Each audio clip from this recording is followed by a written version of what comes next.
Hi friends, வணக்கம். நம்ம flavours of மாலத்தியில் இன்றைக்கி நான் உங்களுக்கு காட்ட போகிறது சிம்பிளான ரெகுலர் குக்கிங்கில் நம்ம செய்யக்கூடிய ஒரு சட்னி வெரைட்டி. வெங்காயம் தக்காளி சேர்த்து சட்னி செய்கிறது நம்ம எல்லாருமே செய்யக்கூடிய ஒன்று. இதில் ஒரு சின்ன டிப்ஸ் என்னன்னு பார்த்தோன்னா, செலவுப்பட்டியில் இருக்கிற ஐட்டம்ஸை ஆட் பண்ணி கூட கொஞ்சம் மல்லி இலை சேர்த்து அரைக்க போகிறோம். இந்த சட்னி பார்த்திங்கன்னா இட்லி, தோசை, பணியாரம் எல்லாத்துக்குமே நல்ல காம்பினேஷன் கொடுக்கும். வாங்க எப்படி செய்யலாங்கிறத பார்க்கலாம்.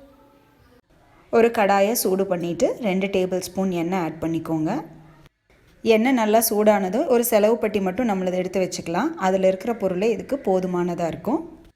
செலவுப்பட்டியிலேருந்து, அதாவது மசாலா பாக்ஸில் இருந்து 1 டேபிள் ஸ்பூன் கடலைப்பருப்பு எடுத்து காஞ்ச எண்ணெயில் சேர்த்துக்கலாம்.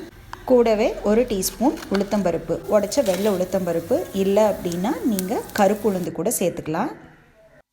இதை மீடியம் ஃப்ளேமில் கோல்டன் ப்ரௌன் கலரில் நல்லா ஃப்ரை பண்ணி எடுத்துக்கோங்க. கூடவே 3 வரமிளகாய் சேர்த்துக்கலாம் காரத்துக்கு.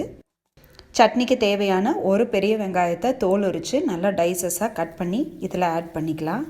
வெங்காயத்தை நல்லா பிரிஞ்சு சாஃப்ட் ஆகிற வரைக்கும் வதக்கி எடுத்துக்கலாம். நெக்ஸ்ட்டு நம்ம மசாலா பாக்ஸில் இருக்கிற அடுத்த ஐட்டம், அதாவது மிளகு. 7 மிளகு சேர்த்து இந்த சட்னிக்கு நம்ம வதக்கி எடுத்துக்கலாம். யூஸ்வலாக யாருமே சட்னிக்கு மிளகு சேர்க்க மாட்டாங்க.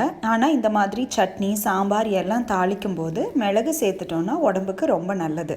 நெக்ஸ்ட்டு மசாலா பாக்ஸ் ஐட்டம்னு பார்த்தோன்னா 1 டீஸ்பூன் மல்லி, 1/2 டீஸ்பூன் சீரகம், இதையும் சேர்த்து வெங்காயத்தோடு நல்லா வதக்கி எடுத்துக்கலாம். நீங்கள் வேணும்னா ஒரு 1/2 டீஸ்பூன் கருப்பு உளுந்து கூட சேர்த்துக்கோங்க. நம்ம எடுத்துருக்கிற ஒரு பெரிய சைஸ் வெங்காயத்துக்கு ஒரு தக்காளி கட் பண்ணி இதில் நம்ம ஆட் பண்ணி வதக்கிக்கலாம். தக்காளி சேர்த்து வதக்கும்போது வெங்காயம் பார்த்திங்கன்னா 3/4 பதத்துக்கு சாஃப்டாக இருக்கணும். ஏன்னா இந்த கடலைப்பருப்பு, மல்லி, சீரகம் எல்லாமே வெங்காயத்தோடு சேர்ந்து நல்லா ஃப்ரை ஆகும்போது அதுக்கப்புறம் சட்னி அரைச்சோன்னா இந்த சட்னி ஒரு நல்ல மணமாகவும் இருக்கும்.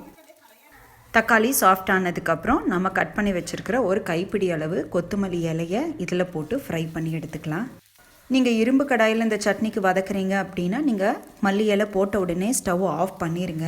ஏன்னா அந்த கடாயில் இருக்கிற சூடே மல்லி இலைக்கு போதுமானதாக இருக்கும். இப்போ நான் ஸ்டீல் கடாய் வச்சுருக்கிறதால 1 நிமிஷத்துக்கு ஃப்ளேம் ஆனிலேயே நான் ஃப்ரை பண்ணி எடுத்துக்கிறேன். இதோட சட்னிக்கு தேவையான 1 இன்ச் புளியை நம்ம இது கூட சேர்த்துக்கலாம்.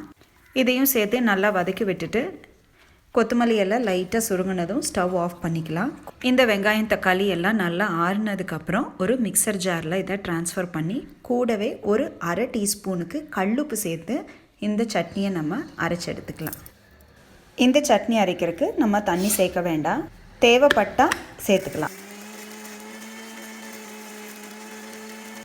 கொஞ்சமாக அரைச்சதுக்கப்புறம் நம்ம லிட் ஓப்பன் பண்ணி பார்த்தோன்னா இந்த மாதிரி கெட்டியாக இருக்கும். இதை சைடில் இருக்கிறதெல்லாம் தள்ளி விட்டுட்டு கொஞ்சமாக 2 டீஸ்பூன் அளவுக்கு தண்ணி சேர்த்து இதை நம்ம நல்லா அரைச்சி எடுத்துக்கலாம்.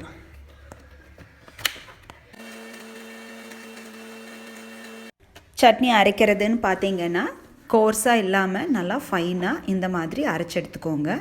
இப்போ நம்ம மசாலா பாக்ஸ் சட்னி சூப்பரான கொத்தமல்லி ஃப்ளேவரோட நமக்கு ரெடி ஆகிடுச்சு. வெங்காய சட்னி, தக்காளி சட்னிங்கிறது எல்லார் வீட்லேயுமே யூஸ்வலாக அரைக்கக்கூடிய ஒன்று. இந்த சட்னியோட ரெகுலர் கலர்னு பார்த்தோன்னா பீச் கலரில் இருக்கும். இப்போ நம்ம மசாலா பாக்ஸ் ஐட்டம்ஸ் நிறைய இதில் சேர்த்துருக்கிறதால இதோட கலர் பார்த்திங்கன்னா லைட் உடன் ப்ரௌன் கலரில் இருக்கும். இந்த சட்னி ரெசிபியை இந்த மாதிரி ஃப்ரை பண்ணி நீங்களும் ட்ரை பண்ணி பாருங்கள். இது போல் சிம்பிள் அண்ட் ஹெல்தி ரெசிபிஸ் பார்க்க என்னோடய சேனலை சப்ஸ்கிரைப் பண்ணுங்கள், ஷேர் பண்ணுங்கள். தேங்க்ஸ் ஃபார் வாட்சிங்.